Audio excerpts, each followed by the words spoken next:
Krypton's core is collapsing. We may only have a matter of weeks. I warned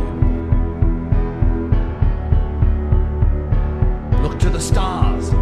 Like our ancestors did. There are habitable worlds within reach. There's still hope.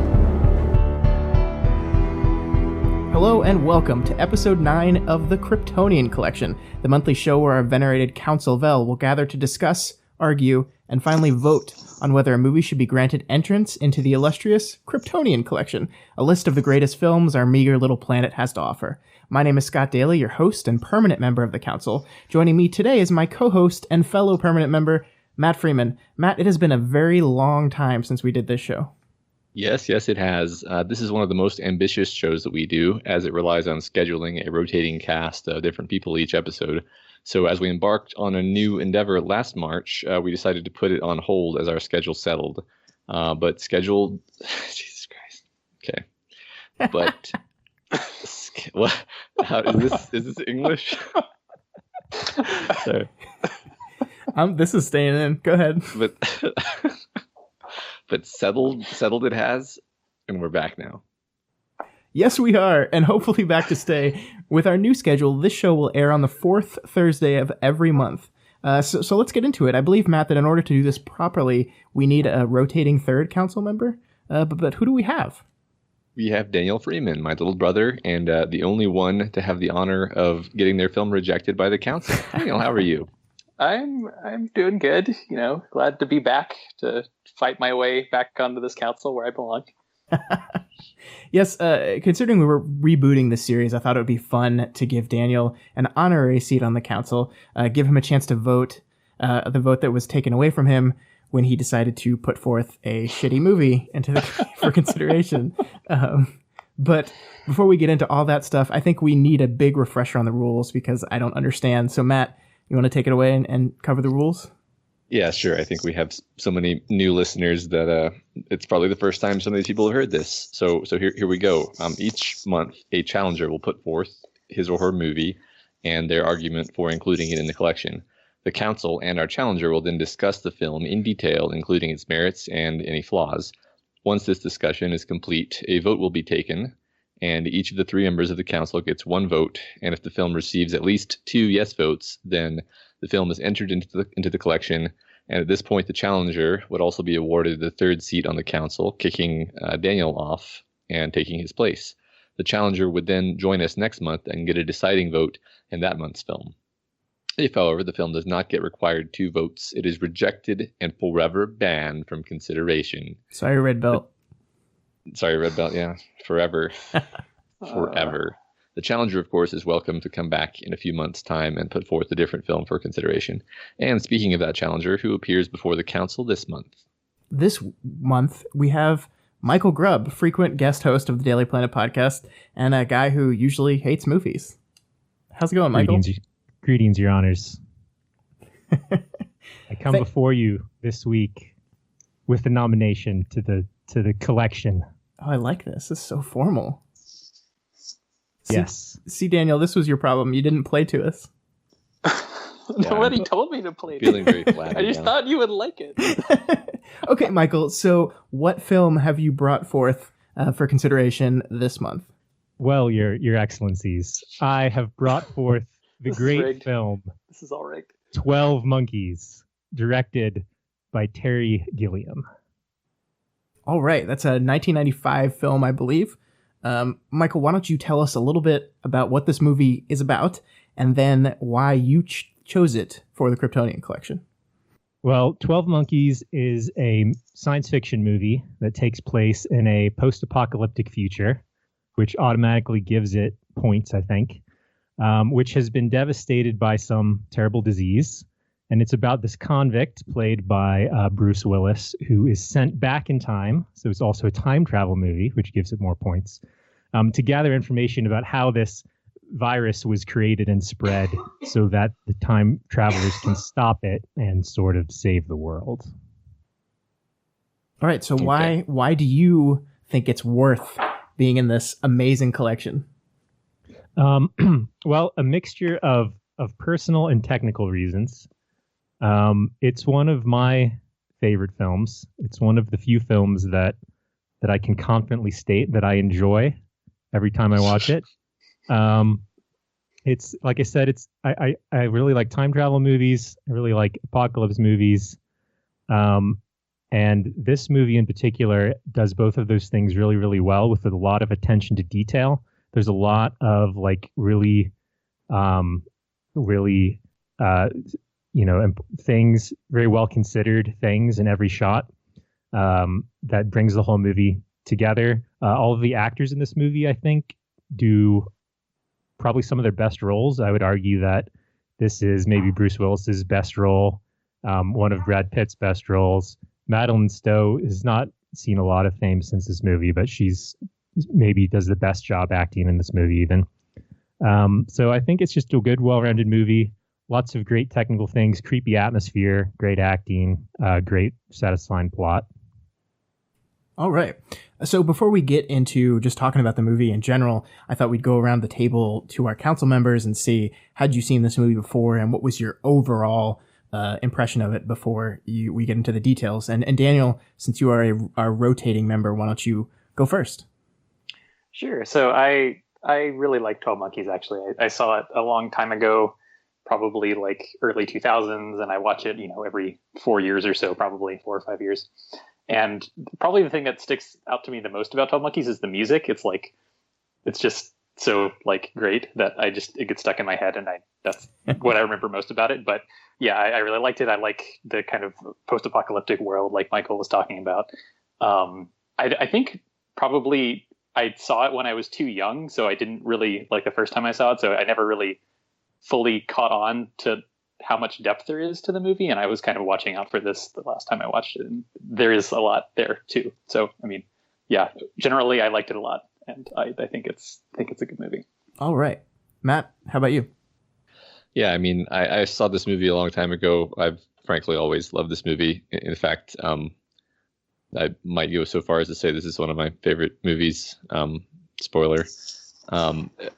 You guys have already hit on kind of the technical aspects and the acting. I find the kind of it really hits me emotionally. Even like I watched it today to prepare for this podcast, and it still hits the emotional beats that it needs to hit. It still affects me the way it's supposed to, even after I've seen it as many times as I have, and. I'm specifically talking about the ending and how this is just a really devastating tragedy of a movie, actually, with almost no silver lining to it. And yet it's very rare that a movie will be a tragedy and yet you still love it. Like usually the tragedy aspect, for me at least, kind of sours me on the movie, and I kind of don't want to watch it again because I'm like, well, why would I want to be sad? But this movie brings so much, like it's such an experience. It brings so much to your, I don't know. Yeah, it hits you in so many ways. Since we're talking about the ending, I think you're right to point out they did a really great job of that. Because if they just ended it with the scene in the airport where like Bruce Willis is dying, then maybe it would have been just depressing. But the fact that they just have that little scene where the bioterrorist gets on the airplane and sits down next to the scientists, makes it a lot more like hopeful, like there was a victory. And then they show young Bruce Willis, so you're like, well, he didn't really die, he's right there. But I think I think we're going to get into this a lot. I think that ending is subject to interpretation, and you and I were talking about that a little before we started recording, that there's two different interpretations of that, and they change the ending pretty devastatingly based on which you think it is. But we'll get into that in a sec. Yeah, I don't have much to add generally. I saw this movie a long time ago too. I have not looked at this movie with a critical eye ever. So really sitting down and like focusing on it and taking notes. The detail in this film is incredible. And I actually didn't know this was Terry Gilliam until this watch. So, and then of course, as soon as I realized that, I was like, of course it is. Like stylistically, this is like, it has him all over it. So it was a pleasant surprise to learn that. And yeah, I mean, I think Michael had it with some of the performances that I would say this is Brad Pitt's best work. Margaret Stowe, I don't. Madeline Stowe, sorry. I don't know why she was not a movie star. I legitimately have no idea. Yeah, I agree. Yeah, based on her performance in this movie. Yeah. It was awesome. Yeah, and the movie demands so much from her. Like more so, like I mean, Brad Pitt's doing his thing and Bruce Willis is doing his thing, but the movie requires her to kind of zigzag between these emotional states. Right. She's really the only normal person in this movie. Everyone else is like weird in some way, either because they're from the future or just because they're in like this kind of weird version of 1996/1990. And she has to first be like the only sane person, and then she like very believably like struggles with like, you know, how much she should help this man who is one of her patients and fear, and then like she starts losing it herself and like gets obsessed with the, you know, she finds all the clues that show that he really did travel back in time, and then she gets obsessed with the paranoia like he does, and it's this great descent. Yeah, absolutely.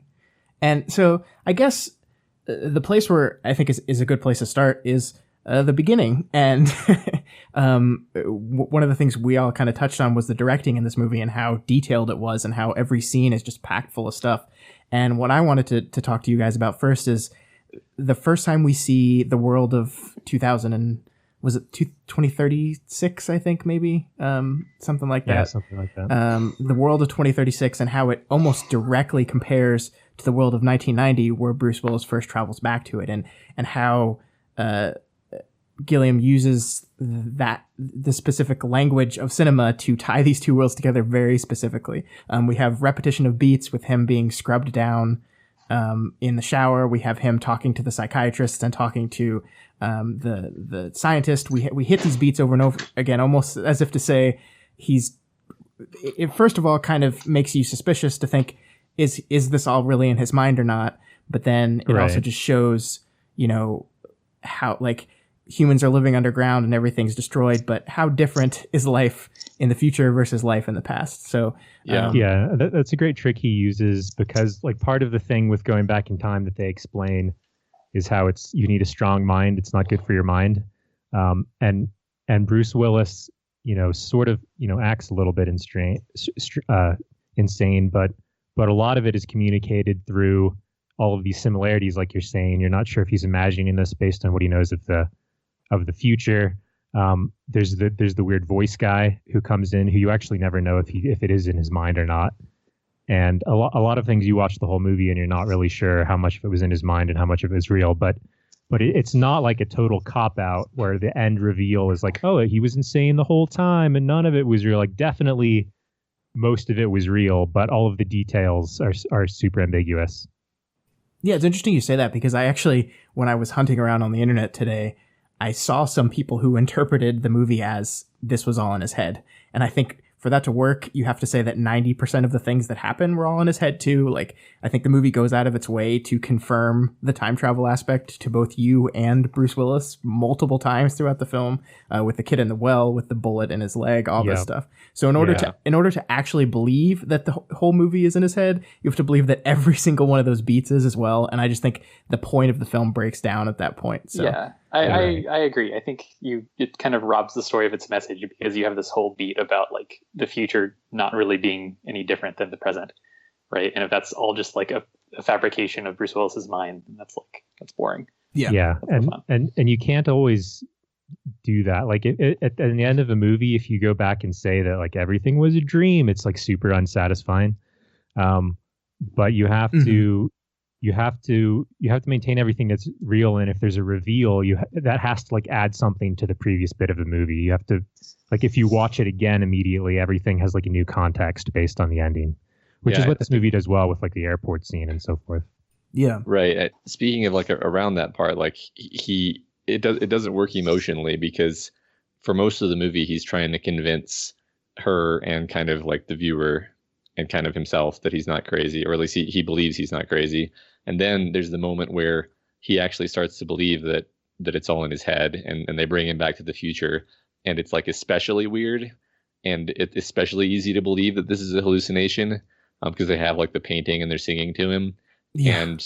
And he really wants to believe that he's crazy at this point, because he doesn't want everyone in the world to die. He wants to go back and live in this happy world and have his girlfriend, basically.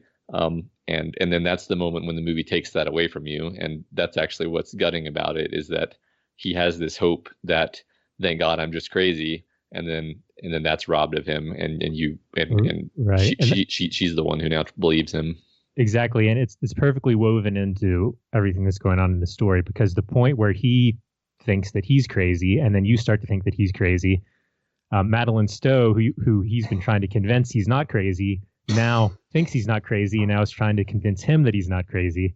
Right. So it's like this perfect reversal of roles, and it adds also to the chaos of the movie as it builds towards its best moments. Mm-hmm. Yeah. So one of the big themes of the movie is this Cassandra complex idea, the idea, the agony of foreknowledge combined with the impotence to do anything about it, which is something we see over and over again. And I think Bruce Willis's arc is actually getting to a point where he wants to do something about it, because we see him again and again say the future, this time period is written. There's nothing we can do about it. And of course, in the end, he literally tries to stop it. But the tragedy of the movie is that he doesn't. I guess depending on your interpretation, Michael. But I wanted to talk about, like, we've talked about the detail and we've talked about how they relate the two time periods, but there's this cyclical nature of it all, and how everything seems to report back to it, and it's done in such subtle ways. Like the Florida Keys is the moment where all this happens, and like we and Bruce Willis's character get like inundated with images of the Florida Keys throughout the movie, and it's like it almost doesn't even draw your attention to it sometimes. Sometimes it's just like in the background. And I counted up, there's like 5 times before they decide we're going to go to the beach, we're going to go to the Florida Keys, that it's specifically said to the audience and to the characters. And it's stuff like that happens. Like the idea that Bruce Willis was like really worried about the Ricky Newman, the poor little boy in the well. And they do a nice little 3-beat with that where it ends up being fake. But then in the middle of that is news reports about Madeline Stowe's kidnapping, which leads you to believe that if Bruce Willis was watching the stuff about the little boy, that he probably saw this woman and like therefore had seen her before. And then I just love how like it all kind of ties, all these characters are kind of just circling each other throughout all this. And it never feels like forced. It just feels like just a natural thing. They never go into too much detail such that the time travel paradox like presents itself. So you never question the logistics of it like you do in a lot of time travel movies. Yeah, and they keep it kind of mystical enough. Like there's this vague kind of kismet fate thing where she kind of feels like she's met him before, and that is sort of inexplicable, and I don't care at all, because like I actually like this almost like just like romanticism of their relationship, and how it's so kind of like pure actually, and doomed. You know, it's just like it's one of the most, in my opinion, like perfectly believable doomed romances, because it's just them on this crazy adventure, and then he dies before they can, you know, find out what was going to happen with them, and that's what makes it so like, you know, epic. Or epic's the wrong word entirely, but I think you might know what I mean. A large part of that is their acting, because you totally buy their like growing affection for each other. Whereas it could totally be forced. Like if you just read the script, I almost feel like it wouldn't seem natural at all, but they managed to pull it off. Yeah, and Bruce Willis, like, he does this thing, like Bruce Willis is kind of an action star. Like he's usually the big tough in charge guy, but he does this thing where he comes off as like so innocent and sometimes childlike in this, where he's like so out of his depth, and like he plays crazy so well, but it's a different kind of crazy than Brad Pitt entirely. It's just this like hopelessness and it kind of endears you to him. Like you are with this guy for everything, and you want him to succeed, and you want him to find out what the hell's going on. And it's such a great performance. Like that Bruce Willis is capable of this is phenomenal. Yeah, I kind of feel like this movie doesn't work without Bruce Willis, or at least like his performance sort of makes the movie, and I kind of want to see what this movie would be like without him, because I kind of feel the same way about The Fifth Element too. You basically need someone that has a kind of a cultural presence as a macho action hero, and then you put them in a role that basically deconstructs that idea in some way, kind of a completely different way in Fifth Element, but like it really worked extremely well in this movie. Yeah, but I see what you're saying. Absolutely. And I think evidence that it for Fifth Element is Valerian and the City of a Thousand Planets, which does not have a Bruce Willis-esque character in the lead and is terrible. But I think you're right here, and I think really pretty. I think Terry Gilliam, like, he's really good at visuals, but he does have a bit of a problem with emotionality in some of his films. He doesn't like, and I think you're right that without Bruce Willis to sell this relationship, and I don't want to take any credit away from Madeline Stowe because she's incredible too, but without their ability to sell this relationship and sell the emotionality, everything falls apart. And that, I think that really is, Michael, all up to the actors. That you're right that I don't think it was there in the script. I almost don't see it in the direction. I see it in their performances and what they put on the screen. Yeah, definitely. Yeah, not to get too corny, but like at the very end when they have this like extremely awkward and unconfident kiss, like with his mustache falling off and everything, I'm like, that's the most. This is such a more believable depiction of people who are kind of fumblingly falling in love with each other than 99% of movies that are supposed to be about romance. Yeah, and even his death at the end, where he dies and then she runs over and it's like, no, is such a corny idea. But it totally works in this movie because of all of the stuff leading up to it that Matt was just describing, and just how, I don't know, how I guess mostly Madeline Stowe sells it during that scene. Yeah, especially since this is a flashback that we've seen many times over the course of this movie, that we see this flashback to the airport scene. I think they flash back 5 or 6 times throughout the movie, and we see different parts of it each time. But we've seen her like run after him. We've seen this man die. So by this point, we've seen it so many times that the emotionality still works on you, that it still hits you the way it does, is incredible. And it is a very cliche moment. It's almost seems like it comes out of a movie, because it literally is like a memory of this kid reliving a traumatic experience. But it feels real in the moment, and I think that's so key. Right. Yeah, they also keep some of the mystery with it, because details change in different like flashbacks, so you're still not really sure what's going on until I noticed this time in one of the flashbacks it was Brad Pitt's face, right? Yeah, on the dude. Yeah, and presumably you noticed that the first time you watch it. No, and presumably he's just projecting there because he met this character and he thinks he's the one responsible for it, so he's remembering this dream and he just sticks his face on there. Yeah, and I think, besides that, like there's, I just totally forgot what I was going to say. Awesome. I wanted to remark on the sound design for that part, because that's the most effective single moment of like use of sound in a movie that I can think of, is like the fact you've seen this flashback every time it begins with the metal detector sound going off, and as soon as that sound starts up in that last scene, that's the moment you realize what's going to happen. You don't even have to see what's going to happen, and you're just like, oh shit. They foretold that really well. Yeah. And another thing to point out about that scene is just how not cool it is.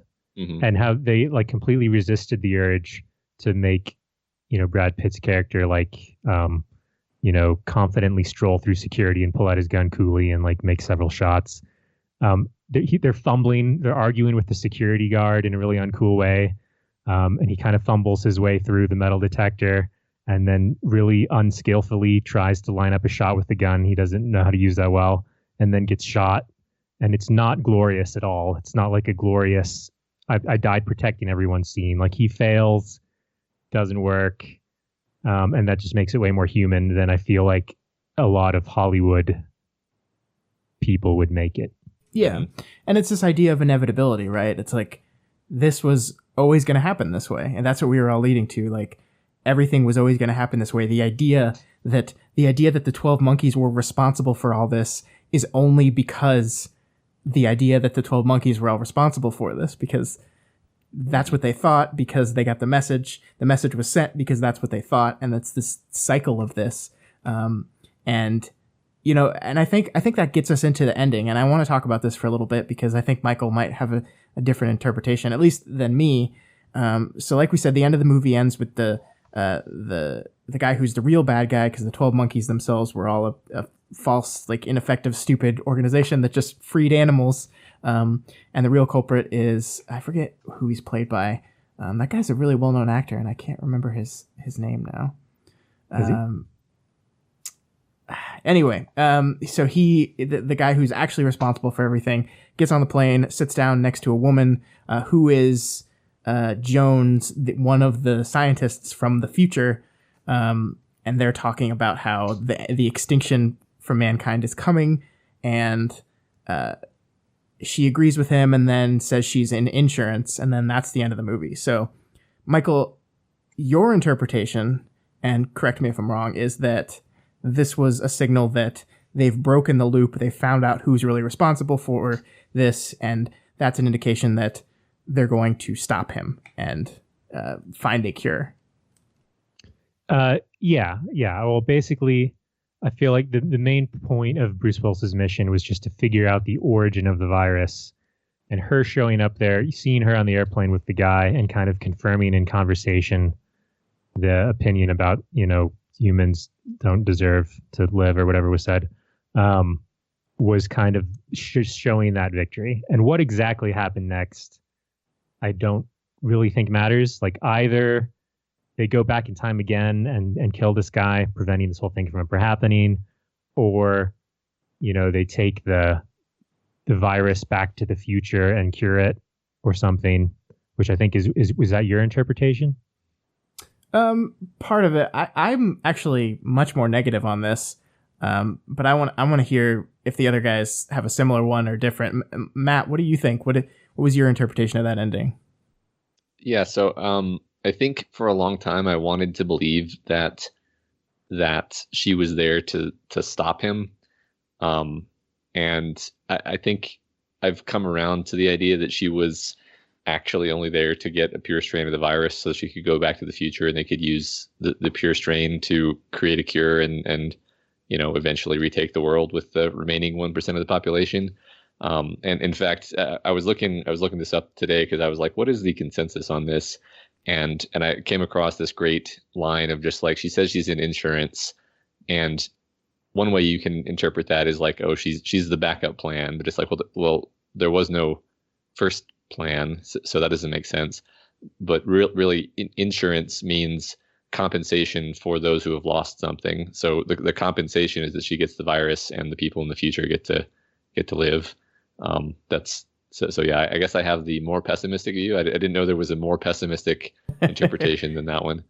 See, yeah, I think that Michael is my general interpretation as well. That either she's there to at the worst that she's there to ensure the virus is released, or is there to just get her own sample, and they're going to take it back, and everyone in 1996 Earth is fucked.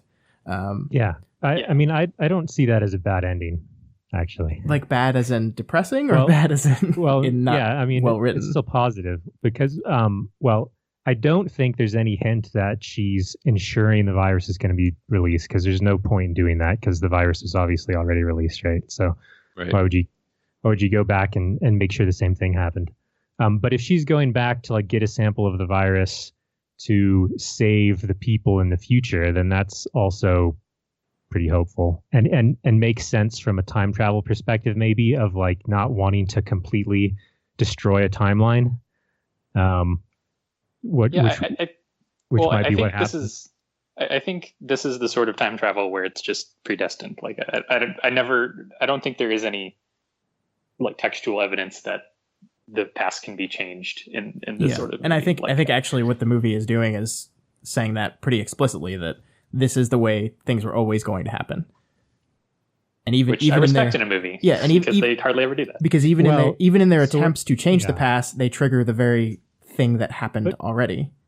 Right. Yeah. I mean, but if you think about it too much, then it's already a paradox. Because how was it always supposed to happen that Bruce Willis was supposed to see himself being killed? Or are you saying that in the original version of that, it wasn't himself being killed, it was someone else being killed? No, I think it was. I think what's saying is it always was. It was just. It's just. Yeah. It doesn't. I mean, I think it's just one of these self-consistent time loop things where, you can't change anything about the time loop without breaking it, but the loop reinforces itself in some sense. Yeah, that's pretty. Yeah, that's pretty hand wavy though, because they obviously went back and changed stuff, right? Just. Well, that's when that's when you get into a paradox that by being like, because there's the whole argument. So you're arguing for a destiny outside of the time loop. Well, I mean, it's just Harry Potter and Methods of Rationality time travel, where the only time stream that gets to go forward is the one where there's no inconsistencies. So therefore you can say it was meant to happen, but the point is that no. I mean, basically there's two schools of time travel. There's time travel where you can change the past, and there's time travel where you can't. And if you can't change the past, then that means that any attempt to change the past was something that was already in the time stream and you didn't realize it. Right. Yeah, and I think that's what this is saying. Yeah, the way I think about it is that there's only the real now or the real present is just the future timeline, and any excursions into the past don't actually change anything because they were already part of the past. Well, yeah, okay. So all these time travel details are kind of, I think, besides the point of the ending. I agree. I think, in my opinion, the positiveness of the ending comes from the fact that their goal the whole time was to find out the source of the virus so they could do whatever to fix either the future or the past or whatever. And then that happens. So to me, that makes the ending have sort of a positive note where you're like, oh, yeah, he accomplished his thing. Someone's going to be all right somewhere. One of the worlds is going to be saved. Huzzah. Yeah, the important thing actually was the phone message he leaves at the very end, right before Jose comes up to him, where he basically said, forget about the 12 monkeys. And because that's what they really needed. That's the only reason why the doctor was able to be on the airplane next to him. Because otherwise, and who knows like how much future time it took them to figure that out. But without they were going down the entire wrong track, and they never would have figured it out without Cole. So Cole's mission was not wasted. This isn't like a nihilistic movie, but it is certainly a tragedy, and that's fine. But it's a more hopeful tragedy than just everyone's life was ruined and everyone was sad forever. I think that's. I mean, 5 billion people still die, but I guess the movie's argument is that was going to happen no matter what. So you can't view that as a tragedy. Yeah, you can there was find the victory in a net gain of human life somewhere along the way. Yeah. Mm-hmm. So let's talk about Brad Pitt because we haven't really talked about Brad Pitt yet, and like I said at the beginning, that this I think is his best performance. Brad Pitt is a character actor like that has the face of a leading man, because I think he's at his best when he's playing these like weird ass characters that just are kind of crazy and off the wall. And I love his performance here. I love it. It's so weird. Like I guess they put a contact in his eye or something. They did. His eyes, and he does so well with those contacts. Like it's just this great performance, and it ends up not really even being pivotal to the story, except for a distraction. But I love it so much. Yeah, he's really good. You can tell he enjoys it a lot, which is part of the joy of watching him play it. But yeah, he is really good at those types of roles. Another one that comes to mind is Burn After Reading, where he's that fitness trainer. Yeah. Who's so great. Who's quite a brilliant caricature. Maybe the only good thing about that movie. What? I love that movie so much. You're crazy. I kind of liked what they were saying with his character. Like it always hits me how he's this deranged, like manic guy in the institution, and then when we see him later, and he's like in a tuxedo in his dad's house, and he's obviously exactly the same person. Yeah. And it's just like, this is, I mean, there's this great theme throughout the whole movie that they hit on fairly explicitly at times about like psychiatry being the religion and the psychiatrists being the priests, and they basically get to say what's sane, and by doing so they basically get to define reality. And I think that's really a perfect exemplification of that is that Brad Pitt's character, they were like, one day he was crazy, and then his rich dad came along, and then they're like, oh, you're not crazy anymore, when he's obviously the same exact person, with all the same problems. There's also some hints that he's like got some sagely wisdom with his discussion of like divergent minds and stuff in the insane asylum, and then like somehow being clever enough to orchestrate Bruce Willis's escape, and stuff like that. So he's not completely nuts. No. I think there's a quote here from Terry Gilliam that I wanted to read because I think this goes into what you were saying, Matt. It says, Cole has been thrust from another world into ours, and he's confronted by the confusion we live in, which most people somehow accept as normal. So he appears abnormal, and what's happening around him seems random and weird. Is he mad, or are we? And I think that kind of fits into that very much, that the idea of insanity is relative to what other people are declaring as sane. That's interesting, especially from Terry Gilliam. It kind of gives you an insight into why all his movies have this bizarre tone to them. Yeah, because he must just see the world as so bizarre, and he's just, why doesn't anyone else see this? Let me make these movies so that people can experience it. Yeah. So it seems to me this movie is trying to be really respectful toward mental illness, because like we keep saying words like crazy and nuts and stuff, which the movie does too. But the movie is doing it intentionally, because like Brad Pitt probably, like his character probably just is like manic and probably has some specific thing that you could find in the DSM-4 or whatever.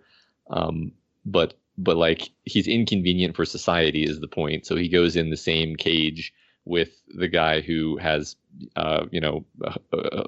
basically psychotic delusions and thinks that he's from some planet and is going to fight the barbarian hordes on Pluto. And the point is, like, any thinking that is not in line with the accepted norms. And Brad Pitt even talks about that. He's like, Einstein would have been was a crazy person because he challenged the what was believed at the time. So I like those themes a lot. Yeah, it's actually contrasted really well in the future where everyone is so freaking weird. Like like you mentioned the birthday scene where they're like just all singing to him at once, and it's like this is the normal of the future, I guess. I don't know. Yeah, and there's, like Matt touched on, there's that giant painting like hovering over him, and it's a huge painting. It's massive. The frame is like 2 inches thick. It's ridiculous. And it's like I think everything about the future is meant to convey that. It's like you have that chair that he gets lifted up into for seemingly no reason, so they could look at him through this camera ball. That all the massive lenses. Yeah, I actually read that someone sued the production for that because that was an idea that they came up with or something, and they won. So they were going to have to take it out of the movie, but they ended up paying him 6 figures to still use it, which is kind of crazy. But wow. Yeah, there's just this, like, everything is different. Everything is weird. It's kind of askew. It's like kind of like a Dr. Seuss world from hell. Yeah. He uses that's a really good way to put it. He uses Dutch angles a lot too. He does that both in the future and in the insane asylum. The way Gilliam's camera moves in that insane asylum the first time we're in there is like so like kinetic and like establishes this unsettling, not normal situation almost immediately. It's so good. I mean, that's the thing about this movie is you could pick almost any 5-minute piece of it and just go to town. Just little bits of it are what really stick with me. Like when I'm thinking about it, like where she's signing books and people are just crowding around her, and it's this perfectly organized scene of like, she's overwhelmed. She's like not really able to pay anyone attention because everyone wants her attention. And in the middle of this, the mass murderer comes up to her and gives her a short dialogue about how the human race deserves to die, and she doesn't even like notice. And then he just like leaves with a small smile, and like you notice, but I don't know, like just the way that scene goes, the way every scene is essentially perfect and unique. I don't think this is going to be a very contested vote at the end of this thing. Yeah, sorry. No, I think it's fine. I think we all like really, really enjoy this movie. And I want, before we, Daniel, I wanted to talk to you about the music because you brought up the music specifically. And the theme I always think of is the 12 Monkeys theme that plays, which is just so perfectly zany and weird.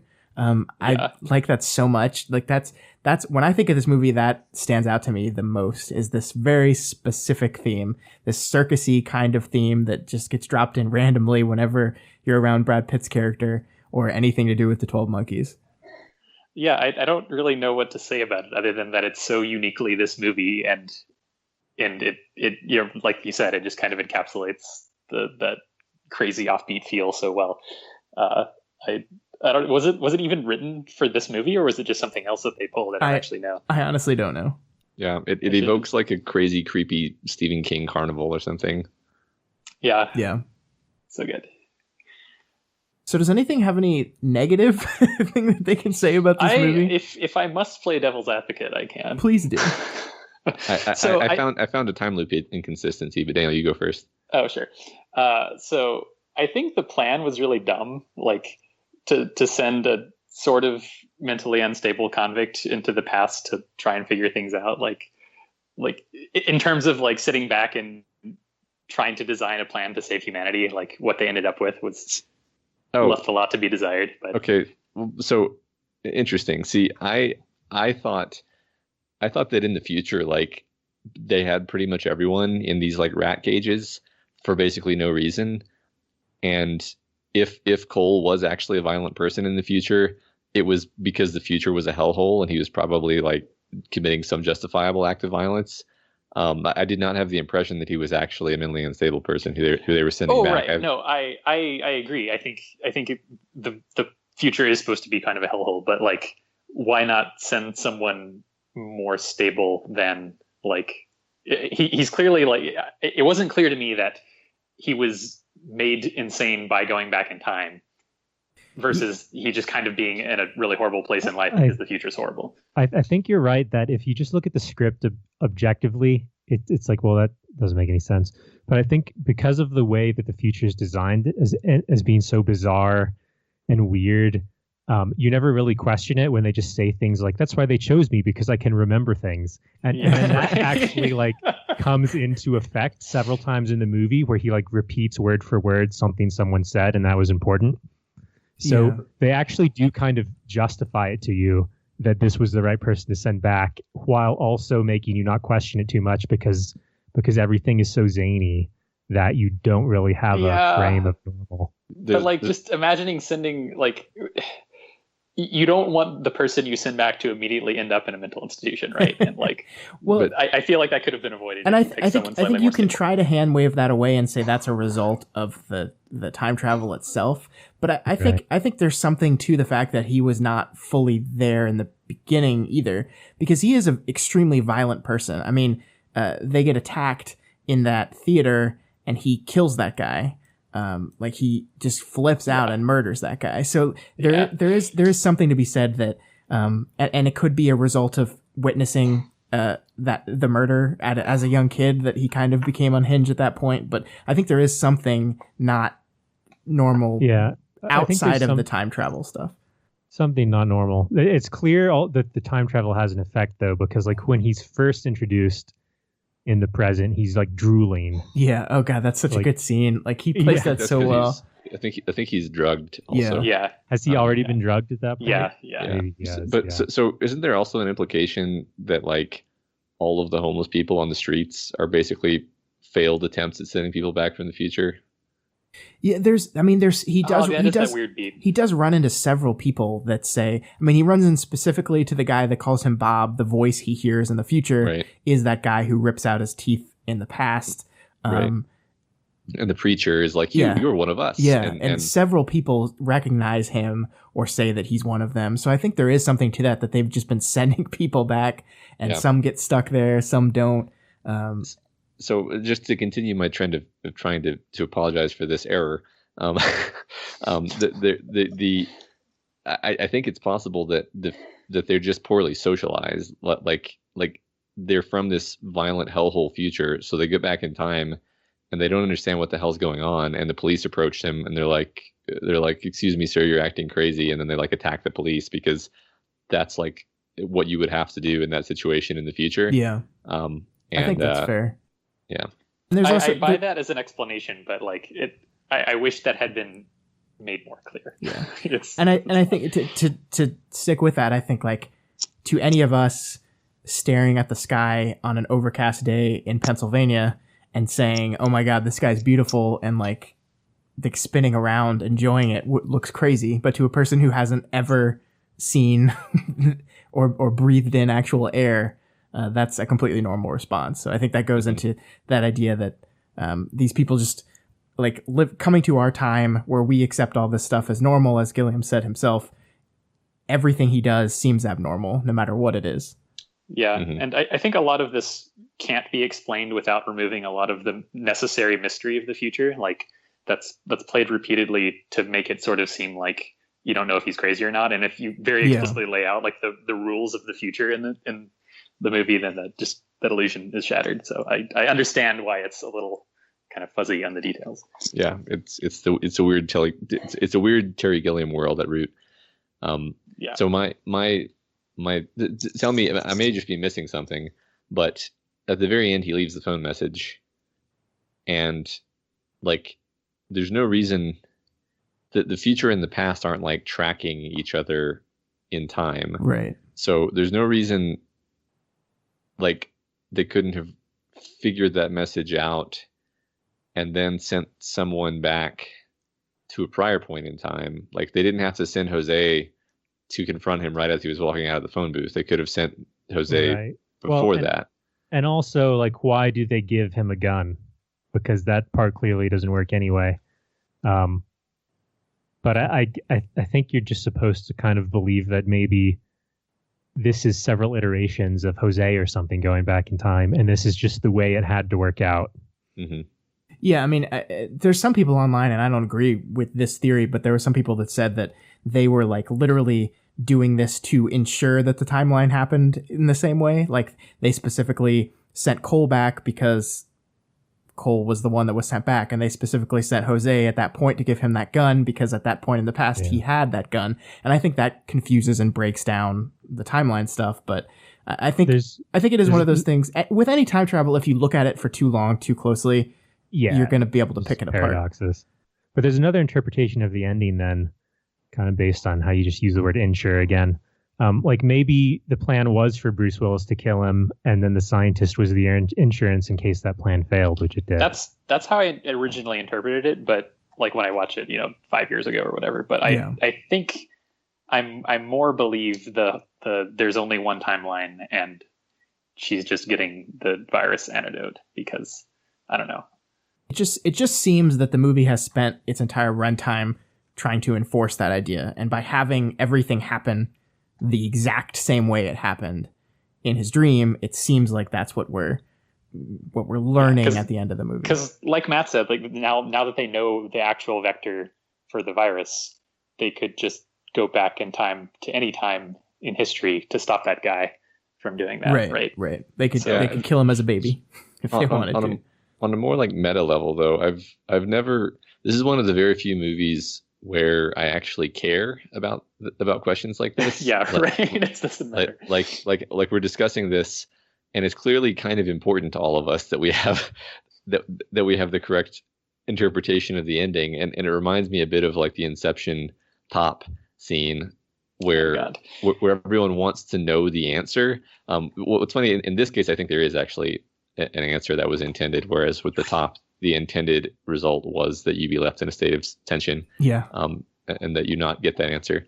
But like that just speaks to how effective the movie is, because you're like, no, I can't have lost Cole, my dear friend who I love, for no reason. I need there to be a reason.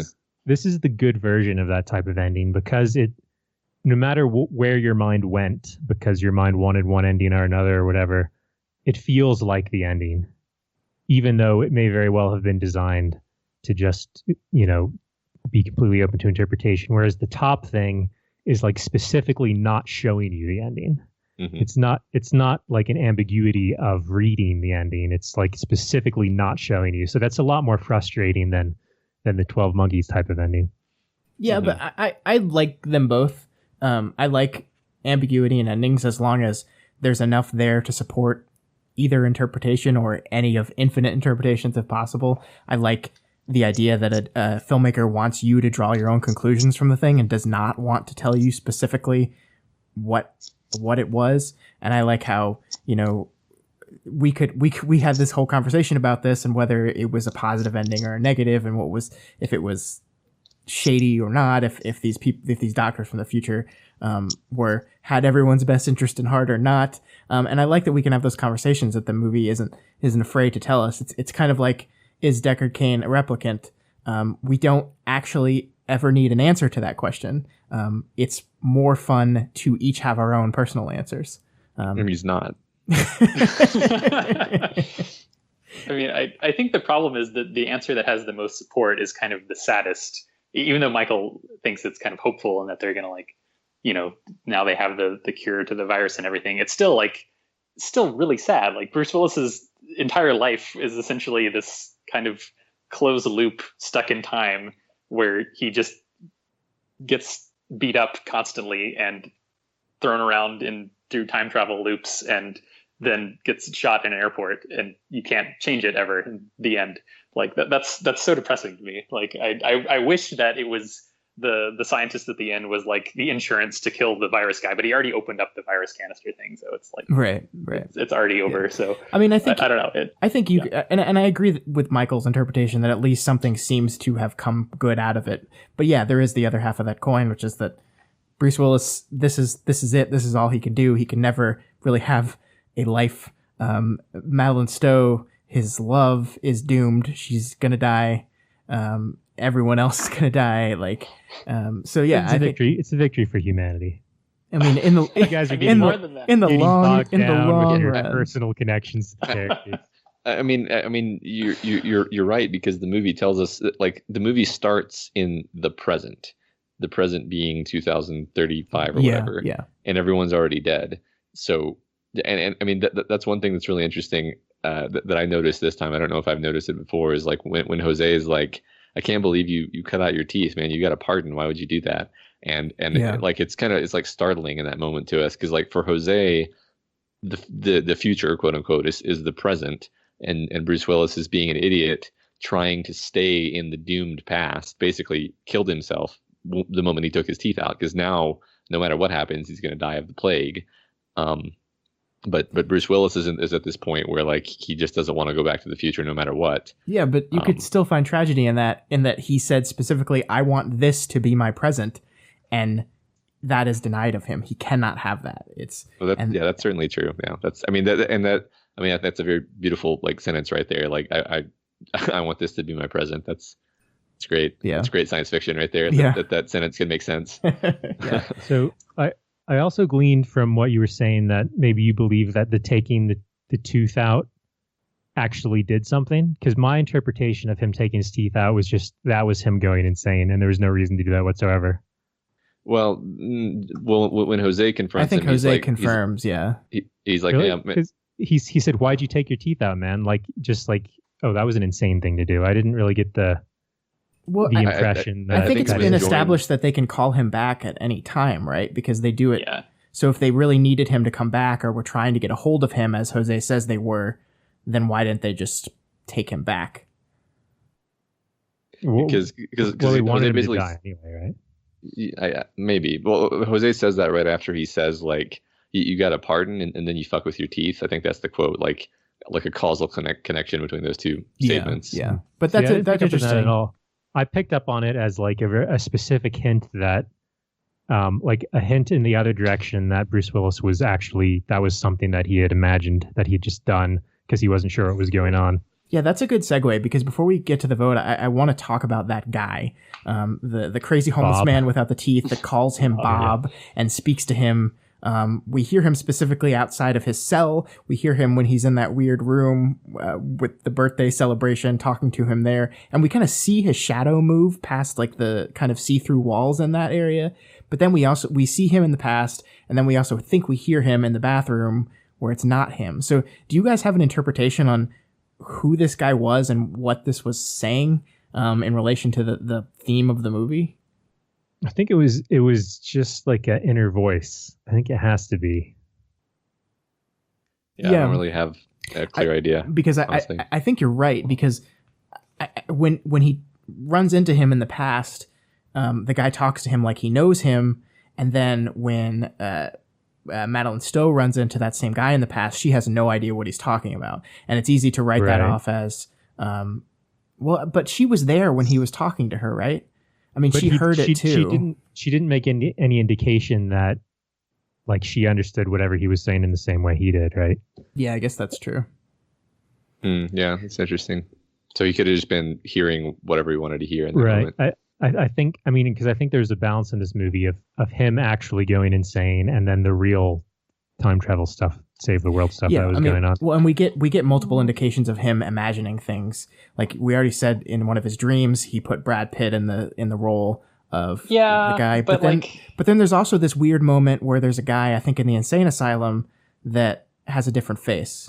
That he sees one face and then looks again, and the guy looks different. Yeah, that's that happens a few times. And on the elevator, like he sees a guy, and he turns into a future guard and stuff. Yeah.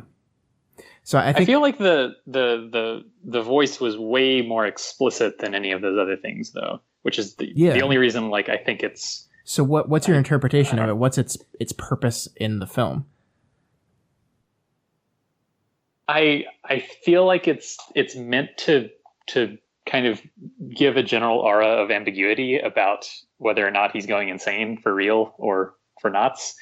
But I think it's too fuzzy. Like maybe this sounds weird, but like it could have been made more clearly ambiguous, I guess. Right now it's just kind of confusing. So do you think that's a strike against the film then, that it did not, in that character, it did not make it clear enough what its purpose was?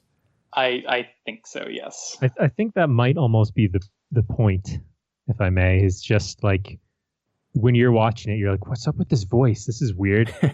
and there's lots of stuff like that in the movie, and it's all designed to kind of make you buy into this, you know, what's real and what's not.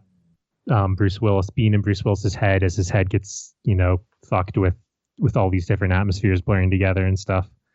Because the stuff that the voice says really isn't that important, because I was kind of listening to it this time to see, you know, if it was telling him to do something specifically, and it really wasn't ever just like continually guiding him in some direction. Yeah. Isn't it the guy that tells him to take his teeth out though? Like that's the human version of the voice. That was the homeless guy, and that might have been just the homeless guy being crazy, or it might have been it might have been his imagined voice. Pretty sure that track him through his teeth. But if you interpret that as yes, they're tracking them through their teeth, which I feel that the movie is directly connecting that. Yeah, I think so. Then you have to think that there's something that, and it could just be that he's reinforcing stuff that he already knew or already learned in some way, and that was something that he learned that we just didn't see him learn it, and then this is just reinforcing that. I mean, the fact that we're even all arguing about all these details means that the movie has completely worked. And it's, I think you're right, and I think we're kind of nerdy and we like to dive into the details of this kind of stuff, but it almost doesn't matter because it has the intended effect regardless of how you interpret it ultimately. Yeah, and I appreciate Daniel's view that it is kind of a negative strike against the movie, but I think even you, Daniel, would admit that it's a very minor strike. Yeah, I totally agree. So I was going to say I like Michael's description of it as an inner voice, because like if this were a book, then or rather I should just say, since this isn't a book, you don't really know what Bruce Willis is thinking, and there's fewer opportunities to inject like the types of doubts he might be having. So the voice it serves the purpose a couple of distinct times as being like these are the types of doubts that are in his head at this moment. Because the most important scenes with the voice are when he's in his jail cell, or when he's like strapped to the doctor's bed and he's like he has to make the decision to go back, even though he thinks he's crazy and he thinks he's just tricking himself. Mm-hmm. And in order to kind of communicate that, I guess you need someone for him to talk to, which is just this voice. Mm-hmm. Yeah, right. Exactly. Yeah. Okay, so before we do the vote, I just want to ask real quick, have any of you watched the sci-fi TV series based on this? No. Yeah, I heard mixed things. Yeah, I'm kind of interested in it now after watching this. I kind of want to see what they came up with, but I looked it up. I didn't know it existed until I was researching this movie to watch it again. And they cast people as Cole and Goins and stuff. So apparently it's using the same characters and so forth. So I'm not really that interested in watching it because I feel like the story is already really good the way it is, and just spending more time places would kind of ruin it. If they're just going to tell the exact same story but just stretch it out a little bit, I agree. And really, the world itself isn't that interesting. I wouldn't be that interested in watching other characters wander around in the crazy future. Right. Either. It was kind of a perfect painting for a movie, but not a series. Yeah, I don't need to know more information about the guy who spread the plague. Like we saw exactly the perfect amount about him to demonstrate that he's a death cult type person, and we saw him like with his like insane like awe of the virus as he opens the canister and like flinches as he pops open the top of the test tube, and it's like that's his character. I don't want to know why he's like this. Yeah, I actually really like how sparse with world building details the movie is, and it does everything just with kind of shape language and imagery, and it doesn't like this is how the time travel machine works, and then they show you like a bunch of I hate equation based time travel. Why don't they just do it like 12 Monkeys? They did it right. Okay. Yeah, you put him in a tube with plastic. So you don't like Primer very much? Curtain. No, see, Primer is different because it does it correctly. If you're going to do equation-based time travel, it has to be Primer. And now you can't do it again because Primer did it correctly the first time. So that's a very good point. All right, so let's go ahead and get to the vote. But before we vote, Michael, do you have any like closing words or arguments to give right before you lose control of this thing? Just vote with your hearts. All right, so let's vote. Daniel, why don't you go first? Yes or no to 12 Monkeys being in the Kryptonian Collection? Even though this will strike me from the council again, because yes, it's a good movie. All right, Matt, how about you? Yes. You're not going to elaborate? Just yes. I mean, I love this movie. Like, this is seriously, like, if you're listening to this podcast and we just spoiled the whole movie for you, I'm sorry, and you haven't seen it. Like, it's one of the best movies in the world. I don't know. I don't hesitate to say, like, it might be my favorite movie. Like when Michael. I thought you said that was Silence of the Lambs last time we did one of these. It's among my favorite movies. I think when Scott told me that Michael was suggesting this one, I was like, oh great, Michael knows me and knows that this is one of my favorite movies, so that's why he suggested it. But that's not really true. Michael just loves this movie. It's also one of my favorite movies. Yeah. So I'm going to vote yes as well. Not that it matters because we already had enough without me. But let's just make this across the board. This movie is excellent. It's great, and this is honestly when I first thought of doing this whole collection, this is the kind of movie I wanted in it, because I don't think you would ever find this movie on a best of list. But that doesn't mean it shouldn't be. And it's a really great film. It's fantastically well done. Great performances. I forgot that Brad Pitt was nominated for an Oscar for this. He didn't win, but he was nominated for a supporting actor Oscar for this. Nothing for Bruce Willis, but that's too bad. Yeah, it's a fantastic movie. It's so well done. Even the little tiny nitpicks we had are so minor that they don't break the movie at all. It's great, and it's in the Kryptonian Collection. Congratulations, Michael. You have done it. You did what Daniel could not. The game is rigged. Don't congratulate me. Congratulate Terry Gilliam. The world. All right, fine. Congratulations, Terry Gilliam. Yeah, Terry, if you're listening to this, congrats. I maintain this movie doesn't work without both Bruce Willis and Brad Pitt. And congrats to Bruce Willis and Brad Pitt and Madeline Stowe. I think the reason, Daniel, maybe I want to watch the show is to just kind of test that theory and see, without these two actors casted these roles, is it going to be any good? I'm surprised that show got made, because this movie was largely forgotten, I thought. Like it has kind of maybe a cult following, but it has a little bit of a cult following. It made money. I mean, it had a budget of $30 million, I think. It made 56 here and a little bit more overseas. So it made money in the end. But, I mean, they also made a Constantine TV show, so they make TV shows for lots of them. Yeah. Hey, that movie was great. That movie was great. It was okay. Yeah. Was Shia LaBeouf in that movie? He was. And Keanu Reeves. That's a dream team right there. Yeah. There's actually, I was looking, and there's like an idea that this was going to be part of a trilogy of Terry Gilliam's. And where was that? I just saw that and I lost it. Yeah, I saw that too, but that was something other people attributed to it. Oh, Terry really? Gilliam said he never intended to make a trilogy, but a lot of people say that Brazil, 12 Monkeys, and The Zero Theorem were like his trilogy of weird post-apocalyptic future bizarre worlds. You know, I did not like The Zero Theorem at all. So. No, Zero Theorem sucked, and maybe it had something to do with the fact that Bruce Willis wasn't in it, because there was just no human connection in it. Like, it was just the weird without any of the humanity. Yeah. I couldn't even watch this movie. It was so disappointing. And it goes into my theory that no one can use Christoph Waltz correctly except for Quentin Tarantino, because every movie he's been in that's not a Tarantino movie, I think he's not very good in. And this is another one of them. I'm not going to blame him for it, though. I mean, he's been in some shitty movies, like James Bond. Come on. Yeah, I don't think it's entirely his fault. I just think that directors don't know how to use him correctly, and I think Tarantino does. But you just need to have a multilingual sort of villain character. Yeah, with a giant pipe. A massive pipe.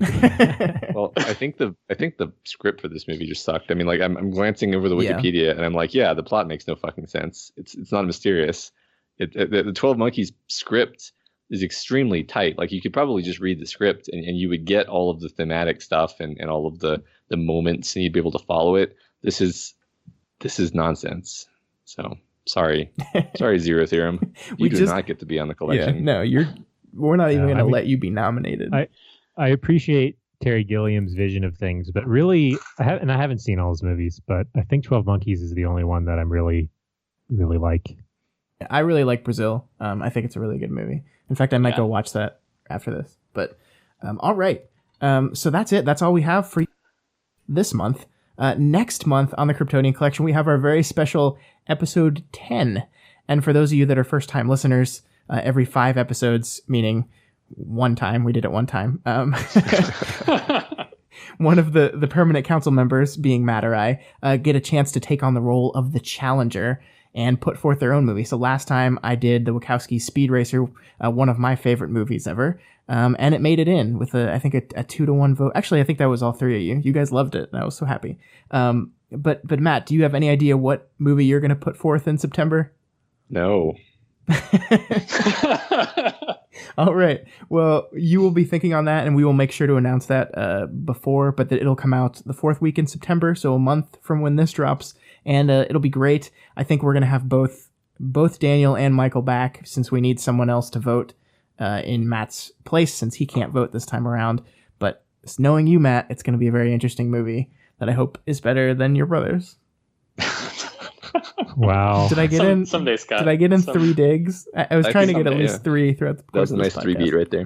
Poor Daniel. Thank you. I'm just gonna pre-commit to voting no. For the next movie. I kind of thought you were going to do that here, but I guess you liked the movie. No, too this much. movie's too good. It's great. I couldn't do that to Bruce Willis. All right. Well, you guys out there listening can find this, all the other podcasts we do, and more over at dailyplanetfilms.com. This week on our Daily Planet podcast, we have an episode where Matt and I are going to be talking about the D&D podcast, The Adventure Zone, which just wrapped up last week. So I think, Matt, both you and I loved that very much. And we're going to be talking about all the interesting things it does with storytelling and why we think it works as well as it does. if you're listening to this, that's already out. We haven't actually recorded it yet, but time travel. We're also have our weekly We've Got Worm podcast, which this week is covering arc 18 of the web serial. If you've never read Worm before, or you just want an excuse to reread, Matt and I are going through the whole thing with a really in-depth discussion over every arc. So go check that out. It's on its own separate feed. It's We've Got Worm on Twitter. On iTunes. Well, it is on Twitter, but it's on iTunes, on YouTube, on everywhere else podcasts there are. So check that out. That's right. And if you like what we do here and you want to see more of it, consider donating to our Patreon. You can find it over at patreon.com/Daily Planet Films, and that's DALY. That's right. And if you can't afford to donate, that's okay. But if you're listening on iTunes and could take a few minutes to rate and review us on there, that'd be great. It's a Daily Planet podcast feed. We'd appreciate all that. It helps us with exposure a lot. Michael, Daniel, thanks again for coming. This was a lot of fun. I'm happy your movie got in, Michael. It was a very good selection, and I'm happy it's in the collection. Thank you. And Daniel, I'm happy as well. Daniel, I make fun of you. I'm sorry your movie didn't get in. I'm sorry. No, you're not. I'm okay. I sympathize. All right, I'll allow it. All right. Well, we will see everyone next month on the next episode of the Kryptonian Collection.